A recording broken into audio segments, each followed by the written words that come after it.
Oye, ¿alguna vez nos hemos parado a pensar en cómo el nombre de un lugar puede contar dos historias? Bueno, dos historias completamente opuestas. Pienso, por ejemplo, en Quarry Bay, en Hong Kong. Su nombre en cantonés, Tsak Yui Chung, significa arroyo de la carpa Crucian. Te evoca una imagen casi, no sé, bucólica, de naturaleza, de un antiguo pueblo de pescadores. Y sin embargo, llega el nombre en inglés, Quarry Bay, la bahía de la cantera, y te borra esa imagen de un plumazo, ¿verdad?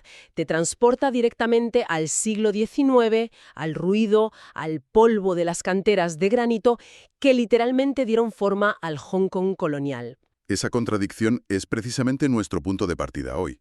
Vamos a explorar dos distritos vecinos en la isla de Hong Kong, Quarry Bay y North Point. Pero ojo, esto no va a ser una guía de viaje al uso. La idea es desvelar 5 relatos que se esconden a plena vista. Claro, entender cómo el poder industrial, la estructura de clases, la guerra o la inmigración han ido esculpiendo el carácter de estos barrios. Ujú.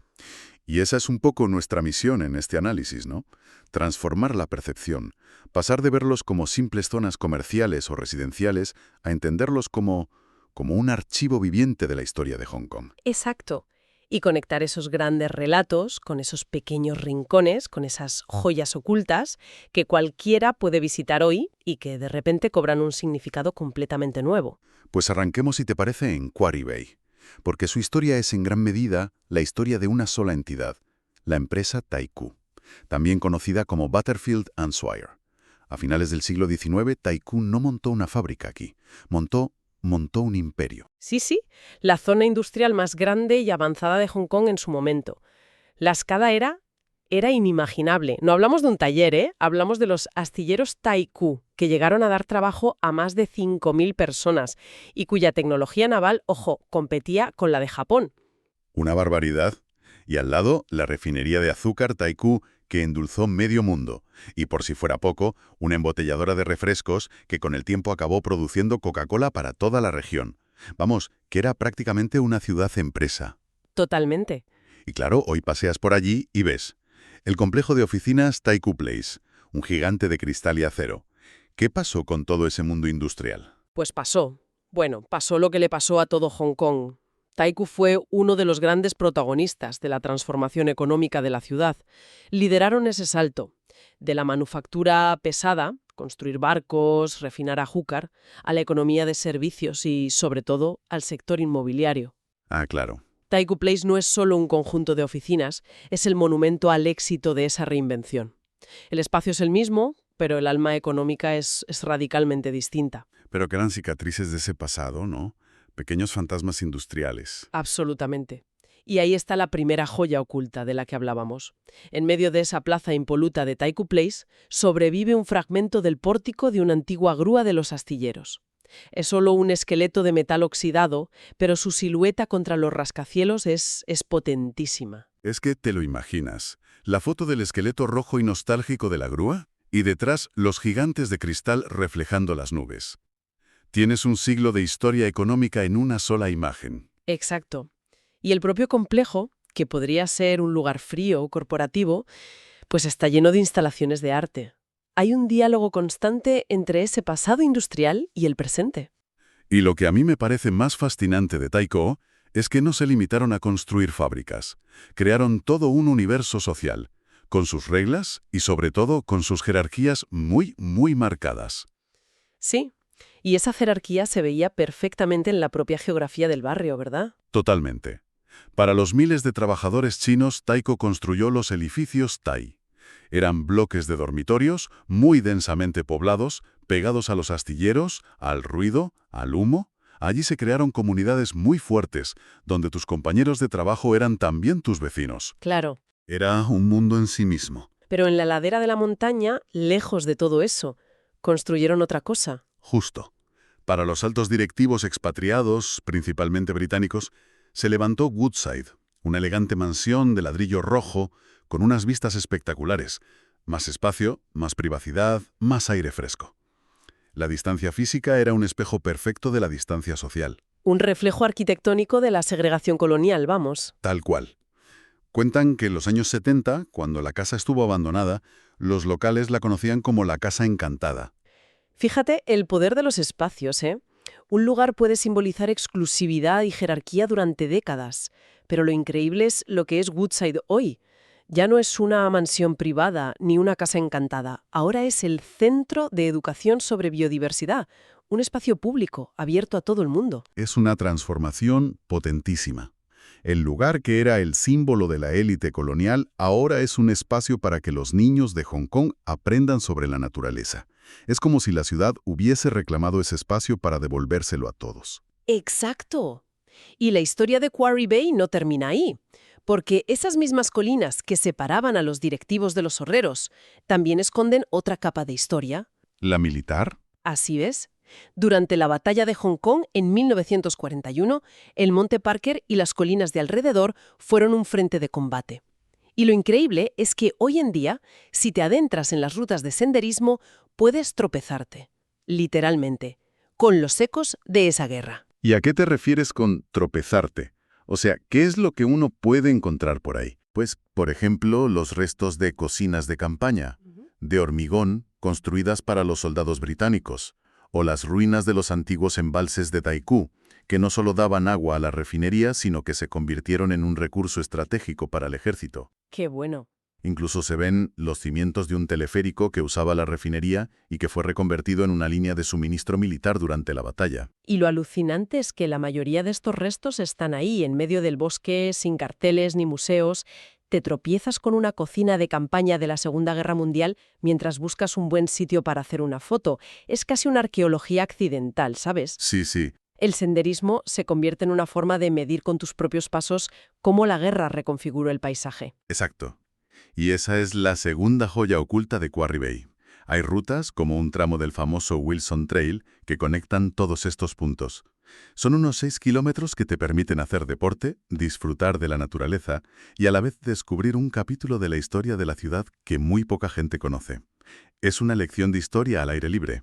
Así que tenemos una historia de capitalismo industrial, de jerarquía social y de conflicto bélico, todo en un mismo distrito. Y ahora, si cruzamos la calle Kings Road, nos encontramos con un mundo completamente distinto. Si Quarry Bay fue moldeada por el capital extranjero, la historia de nuestro siguiente distrito, North Point, fue impulsada desde dentro, por la migración y la cultura china. Dos barrios vecinos, pero con almas muy, muy diferentes. Totalmente. La historia moderna de North Point arranca en los años 20 y lo hace con nombre y apellidos. Lee Chong-yong, un magnate inmobiliario originario de la provincia de Fujian. Y su influencia fue tan grande que convirtió el distrito en el hogar de la comunidad fujianesa en Hong Kong, hasta el punto de que el barrio se ganó el apodo de la pequeña Fujian. El epicentro de esa comunidad y su legado más visible es la calle Chunjong, un mercado tradicional absolutamente vibrante y caótico. Y en ese mercado se produce una de las escenas más surrealistas y maravillosas de Hong Kong. El tranvía, el famoso Ding Ding, atravesando el mercado por el medio. Es una locura. La primera vez que lo ves no te lo crees. No, es que avanza a paso de tortuga, casi rozando los toldos de los puestos de fruta y pescado, y la gente se aparta en el último segundo. Es un ballet caótico, pero perfectamente coreografiado. Es una especie de caos organizado, que es la esencia de la ciudad. Una metáfora perfecta de cómo en Hong Kong el espacio público se estira y se comparte hasta límites insospechados. Pero la cultura fujianesa es mucho más que ese mercado, ¿verdad? Mucho más. El verdadero corazón de la comunidad está oculto en los pisos superiores de los edificios. Ahí es donde encuentras las asociaciones de paisanos, los centros sociales, pequeños templos budistas. Son la red invisible que mantiene unida a la comunidad. Qué interesante. Y hay otro detalle fascinante en el muelle de North Point. Es muy común ver a gente practicando la liberación de animales. Es un ritual budista que consiste en comprar peces para devolverlos al mar. Incluso hay puestos que venden pescado específicamente para este propósito. O sea que North Point tiene una identidad fujianesa muy, muy marcada. Pero también tiene otra, ¿no? La de la pequeña Shanghái. Efectivamente. Tras la Guerra Civil China, a finales de los 40, Hong Kong recibió una oleada de inmigrantes de Shanghái y muchos se instalaron en North Point. Trajeron consigo su capital, su espíritu emprendedor y, sobre todo, su vibrante cultura del entretenimiento. Y el corazón de esa pequeña Shanghái fue un edificio legendario, el State Theatre. Un edificio que es una obra de arte en sí mismo. Su característica más espectacular es el tejado, que parece flotar sobre la platea. No se apoya en columnas, sino que está suspendido de una serie de arcos de hormigón que quedan a la vista en la fachada. Es una proeza de ingeniería y una joya de la arquitectura posmoderna. Y por su escenario pasó de todo, desde ópera cantonesa a las grandes compañías de gira internacional. Pero hay un momento que lo convirtió en leyenda. Totalmente. En 1970, una cantante de 17 años, prácticamente desconocida fuera de Taiwán, actuó allí. Se llamaba Teresa Teng. Esa actuación fue uno de los primeros peldaños en su ascenso para convertirse en la mayor diva de la música pop en Asia. El State Theater fue el lugar donde empezó a forjarse su leyenda. O sea que el edificio no es solo arquitectura, es memoria sentimental para millones de personas. Exacto. Representa el alma cultural de toda una generación, y por eso su reciente conservación ha sido tan importante para la ciudad. Lo interesante es el contraste que se crea hoy. Tienes este cine nostálgico, que te habla de los años dorados de la posguerra, y a pocos metros, el nuevo y ultramoderno paseo marítimo del East Coast Park Precinct, un espacio futurista con vistas espectaculares al puerto. Es ese diálogo constante de Hong Kong entre pasado y futuro. Es la ciudad encapsulada en dos manzanas. La capacidad de preservar un ícono de su memoria cultural y, al mismo tiempo, construir el paseo más innovador de los últimos años. No ven una contradicción, ven una convivencia. Entonces, si damos un paso atrás, tenemos dos historias casi paralelas en dos distritos contiguos. Quarry Bay nos cuenta el relato del capitalismo industrial de Occidente, con su lógica de producción y su jerarquía visible. Y North Point nos narra la historia construida desde abajo, la de las redes de migrantes, la de la resiliencia cultural, la de la creación de una comunidad en un lugar nuevo. Juntas forman esa alma dual del este de la isla de Hong Kong. Y a pesar de sus orígenes tan distintos, hay algo que une estas dos historias. Yo creo que sí. La idea de resiliencia urbana, pero se manifiesta de dos formas muy diferentes. En Quarry Bay es la resiliencia del acero, la del imperio Taipu, capaz de levantar una industria colosal y luego reinventarse por completo para sobrevivir y seguir dominando. Es una resiliencia corporativa de capital. Exacto. Mientras que en North Point la resiliencia es más humana. Es la de la comunidad fujianesa que logra preservar sus tradiciones, su idioma y sus redes de apoyo en un espacio limitado y ajeno. Y no solo sobrevive, sino que prospera y le da una nueva identidad al barrio. Son dos tipos de fuerza que han dado forma a la ciudad. Desde luego. Al final, lo que nos enseña este recorrido es que lugares que a primera vista pueden parecer ordinarios, un parque empresarial, un sendero en la montaña, una calle con un mercado, son en realidad portales físicos a la historia. Y esto nos lleva a una última reflexión para quien nos escucha. La próxima vez que caminemos por una calle concurrida o veamos un edificio antiguo en cualquier ciudad, ¿qué historias no contadas podrían estar escondidas a simple vista, esperando a ser descubiertas?